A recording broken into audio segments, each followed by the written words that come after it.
Well, So, it's all right, buddy. I'm kind of scared of reading my speech. Hold on. Don't do it! Wait. Speech. Actually, I wrote it at 4 o'clock this morning, and I'm probably glad that I did. I might choke up a little bit, so bear with me. I will get through this. If I really can't, my husband will come in and read. But I do have my contacts in, so that's a great thing, so I can actually read. Be there for him, Mike. So thank you first and foremost for everybody for gathering in such a shitty situation. Man, 2020 I thought couldn't get any worse, and here it is. But I appreciate all of you with all some of the differences we've been through, just in general. Is this person coming over too? No. Okay, perfect. You're late to the party, bitches. So, We love you. love you too. So here we go. It's kind of long. Bear with me. I'll wrap it up quick. Right. My boss over here taught me how to do a good speech, and hopefully it's not terrible, but here we go. I'm very blessed to have such an amazing mom. I remember as a little girl, our trips to the park to feed the ducks. Tons of swimming. She couldn't keep me out of the pool growing up.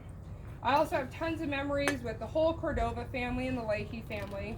I grew up with 4 little boys, so when Barbie came flying down the hallway in her little Corvette, Monica, you better listen to this girl, you got a Corvette. She didn't have Ken by her side. Oh no, it was usually Batman, Teenage Mutant Ninja Turtles. But we were always a big family. She blessed me with my little brother when I was about 8 years old. When RJ was little, she was a stay-at-home mom and babysat many children in the neighborhood. If it wasn't the Cordovas, it was the Leahys. Can I get a cheers to you? Thank you. All right. Our house was always a safe place for our friends to gather. Can I get a whoop from all of RJ's friends? All righty. You were always welcome. You can always welcome yourself to food, or Mom was already making you some. My mom created many fond memories for RJ and I. Outside of being my mom, she was always so easy to talk to, and she always supported us the best she could. She pushed RJ into baseball, and me into basketball. I was a really good bench warmer, though. RJ, on the other side, was a really good baseball player, so I won't talk shit about that. She was always our biggest cheerleader, even outside of sports. So obviously, as many of you know, Mom loved her beer, and unfortunately, her beer loved her a little bit in the wrong way. So to bring you up to speed, she had a lot of highs and a lot of lows, but we loved, and she was always such a sweet woman in between. So a lot of us haven't really been connected for a while, and that's okay. So I'm going to bring you up to speed as to what happened, because at the end of this, we lost her, but it was amazing. So June 20th of 2019, ooh, girl, you're so crazy, was when my mom was admitted into the hospital and stopped drinking. She was jaundiced from head to toe. June 27th, Mom was released from the hospital, and Mike and I had her come to live with us. Her health had been deteriorating before most of this. Most of you know this, but at this point, actually, let me rephrase, most of you don't know this, but when Mom was released from the hospital, June 27th of last year, she only had 3 months to live. Are you hearing this? Yep.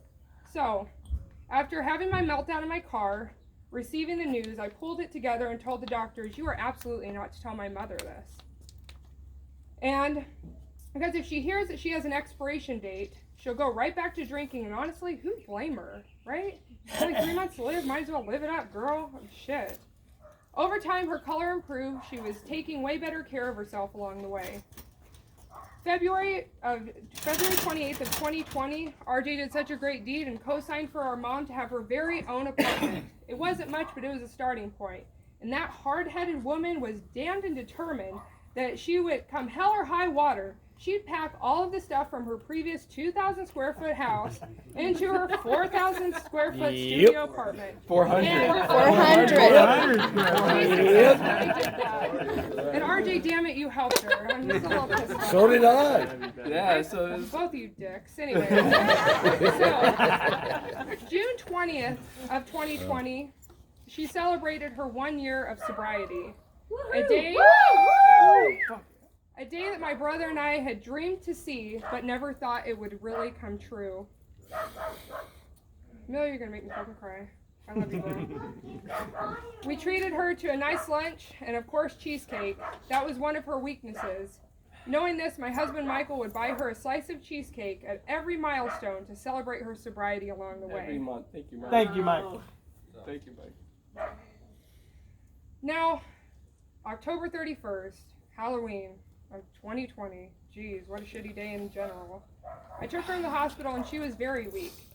I've seen her health in many compromised situations, so I figured, like all the other times she was in the hospital, in just a few days she'd be out. If you knew her health track record, she was like a cat with 9 lives. In many cases, more like 10 to 15 lives, but she was there. So now, fast forwarding, unfortunately, 7 days later, November 7th, at 1 a.m., I get the call no one wants to receive. They need me to come down to make some decisions. Her blood pressure continues to drop, and we're on borrowed time before something else would happen. Let me take my big breath now, like my master told me.